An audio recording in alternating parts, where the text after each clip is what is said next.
జీవితం ఎంతో అద్భుతమైంది, మరెంతో విలువైంది, స్వల్పమైంది కూడా. ఈ బ్రతుకుకి ఒక పరమార్థం ఉంది. అది తెలుసుకోకపోతే జీవితానికి అర్థమే లేదు, సరికదా?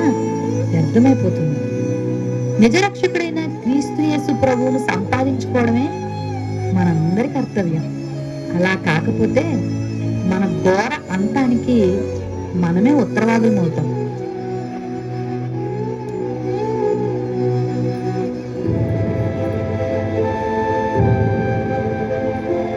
ఈ అమ్మాయి పేరు సుజి.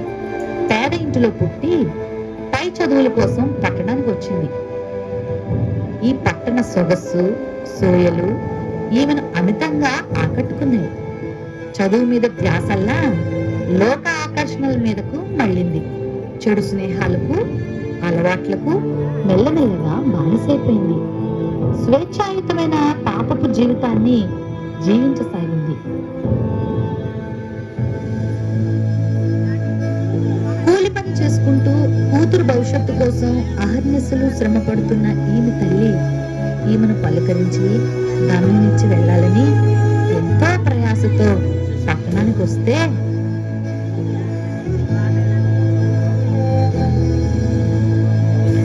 అమ్మా సుజీ, ఎవరు అలా అంటున్నావేటమ్మా? నేను ఎవరినో నీకు తెలీదా? నువ్వు ఎలా ఉన్నావని చూసుకోదామని వచ్చానమ్మా. డబ్బులు సర్లే, అవి ఇచ్చి ఇంకెళ్ళు. ఏ సుజీ, ఎవరే ఈవిడ ఇలా ఉంది? ఏమినా నా పని మనిషి లేవే.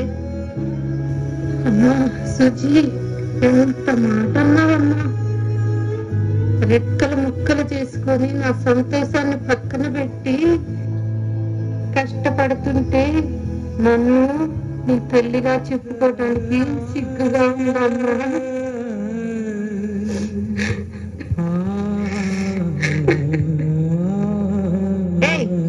మూసుకొని ఇక్కడ నుండి అర్జెంటుగా వెళ్ళు, లేదంటే చంపేస్తా.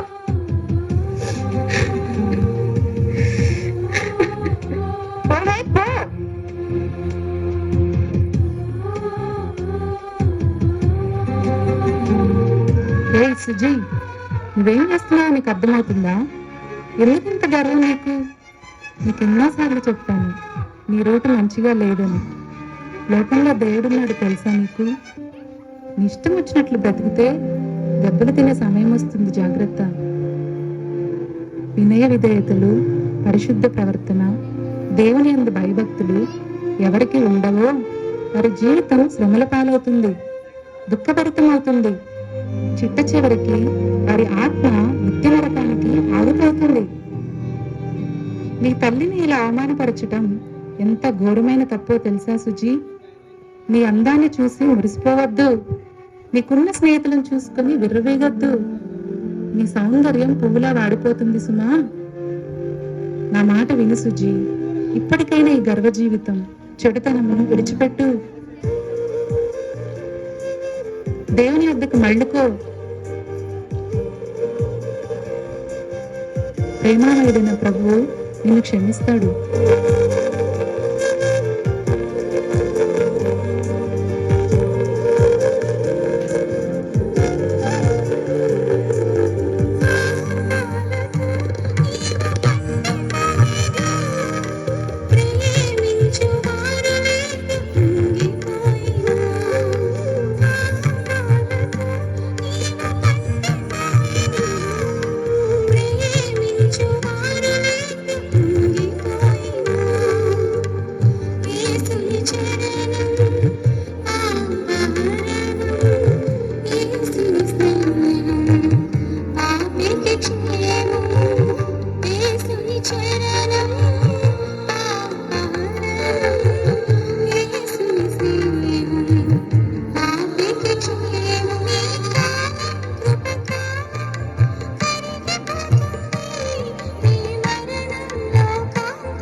ఇక నీ సోది నాకు చెప్పేంత దానివి అయ్యావన్నమాట. నాకు కాలు గోరుకు కూడా పనికిరాని దానివే నువ్వు. చూసుకున్నావా నీ ముఖం ఎప్పుడైనా అద్దంలో? వెర్రి దద్దమ్మ. లోకంలో ఉన్న ఆనందం అంతా తెలియని పిచ్చిదానివే నువ్వు. నా అందాన్ని చూసి, నాకున్న ఫాలోయింగ్ ని చూసి కుళ్ళుకుంటున్నావు కదా. వయస్సు బలము ఉన్నంత వరకే కదే ఈ లోకంలో ఎంజాయ్ చేయాలి. ఆ తర్వాత ఆలోచిస్తాలే నీ దేవుని గురించి. చెప్పింది చాలు, ఇక వెళ్ళు. అనవసరంగా నా టైం వేస్ట్ చేయకు. సినిమా టైం అవుతుంది, నా కొడుకు వెయిట్ చేస్తున్నాడు. నీ పని నువ్వు చూసుకో. మరలా నా జోలికి వచ్చావంటే బాగోదు. వస్తా. నన్ను వదిలే. ఇలా తన జీవితాన్ని తనకిష్టం వచ్చినట్లు మలుచుకొని అపవాదికి దొరికిపోయింది సుజి. కించిత్తు కూడా దేవుని భయం లేకుండా సినిమాలు, షికార్లు, చెడు సాంగత్యాలు చేస్తూ ఎంత మధురమైన జీవితాన్ని ఆస్వాదిస్తున్నానో అనుకుంటున్న సందర్భంలో అకస్మాత్తుగా అపవాది ఆ ఆనందాన్ని అంతటినీ కనుమరుగు చేసేశాడు. విరగకాసిన సూర్యుడు సాయంత్రం అయ్యేసరికి కనుమరుగైపోయిన చందంగా ఆమె జీవితంలోని సౌఖ్యం, సుఖ జీవితం మెల్లమెల్లగా కనుమరుగైపోయింది. ఊహించని భయంకర రోగాలు ఆమెను సోకాయి. చదువులో ఓటమి ఎదురైంది. జీవితంలో ఎన్నో ఎదురు దెబ్బలు ప్రారంభించబడ్డాయి. ఆమె నమ్మిన వారంతా మెల్లమెల్లగా ఆమె నుండి జారుకున్నారు. కలకాలం తోడుంటానని ప్రగల్భాలు పలికిన ప్రియుడు చెప్పా పెట్టకుండా నట్టేట ముంచేసి వదిలిపెట్టేశాడు. కలలన్నీ పేకమేడల్లా కళ్ళ ముందే కూలిపోయాయి. ఎవరిని ఆశ్రయించినా తిట్టిపోస్తున్నారు. నీ కర్మ ఇంతేనని శాపనార్థాలు పెడుతున్నారు. ఆకలితో అలమటిస్తూ ఓ బిచ్చగత్తెలా ఎంగిలి అన్నం తింటూ ఇల్లు వాకిలి లేకుండా బ్రతుకు నీడుస్తున్న సుజీ జీవితం అపవాది చేతిలో కీలుబొమ్మగా మారింది. దేవుని వాక్యాన్ని త్రోసేసిన సుజీ జీవిత పరిస్థితి ఎంతో దయనీయమైపోయింది.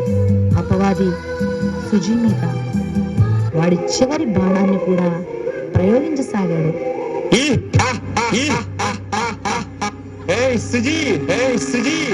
ఇక నీ జీవితం పాడైందిగా. ఇంకేం బ్రతుకుతావులే. నీది ఓ బ్రతికేనా. చచ్చిపోకూడదు. నా పని కూడా పూర్తవుతుందిగా. ఎలా చేస్తా?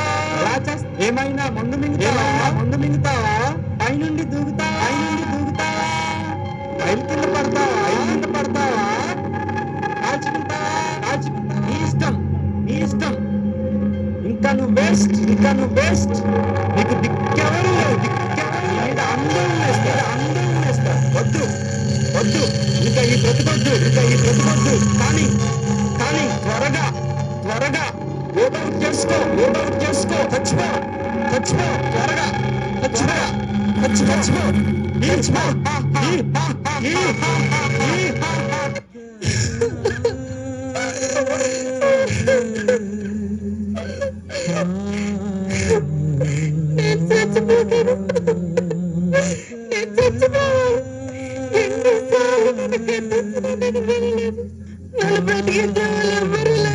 నన్ను రక్షించేవారు లేరా?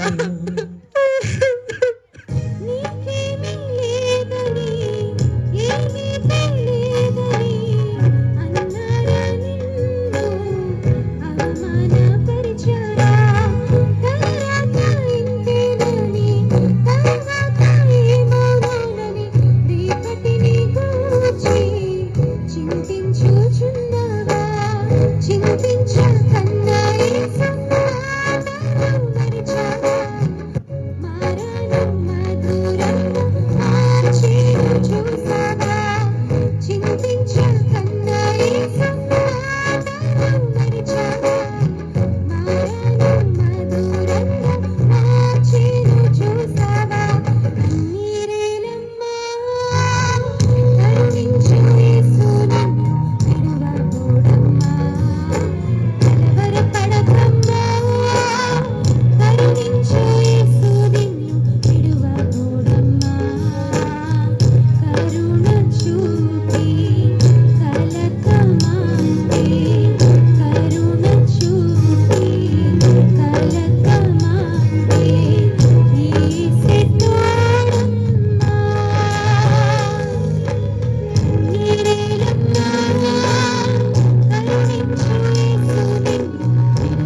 పశ్చాత్తాపంతో తప్పు తెలుసుకుని పాపము మాని ఆయన వద్దకు వచ్చిన వారిని యేసుక్రీస్తు త్రోసివేయరు. నిన్ను తప్పకుండా తన ఒడిలో చేర్చుకుంటాడు. మోకరించి తండ్రిని వేడుకుందామా? దేవునికి దూరమై బాధల పాలైనను పరమతండ్రి యొక్క ప్రేమ జ్వాలలు మానవుల కొరకు ఇంకా రగులుతూనే ఉన్నాయి. జీవితపు చివరాంకంలో కూడా ప్రభు ప్రేమ సుజీని వెంటాడుతూనే ఉంది. పశ్చాత్తాపంతో పాపములు ఒప్పుకొని క్షమాపణ పొంది నూతనమైన జీవితాన్ని అనుభవించింది. ఎంతో తృప్తి, ధైర్యం, సంతోషం ఆమె హృదయాన్ని నింపేశాయి. యేసుక్రీస్తు ప్రేమను పొందిన జీవితం ఇంత మధురంగా ఉంటుందా అంటూ సుజీ ఆనందించసాగింది. పాపపు కట్లు తెగిపోయాయి. రోగం కనుమరుగైపోయింది. ఆశావాద దృక్పథంతో జీవితం గడవసాగింది. మధురమైన ప్రేమామృతాన్ని అందించి మానవాళి రక్షణ కొరకే మరణించి మృత్యుంజయుడ మహాత్ముడైన యేసుక్రీస్తు యొక్క పదిలమైన హస్తాల్లో ఒదిగిపోయిన సుజీ జీవితం ఇదిగో ఇలా ఉషోదయ కాంతులు విరజిమ్మాయి. ఉజ్వల భవిష్యత్తును అందుకొని ఉన్నత శిఖరాలు చేరుకొని ఊహించని అద్భుతమైన మేలులు పొందుకొని విజయోత్సాహంతో ఊరేగించే ప్రభువులో ఊరట పొందసాగింది. తరచుకున్నాను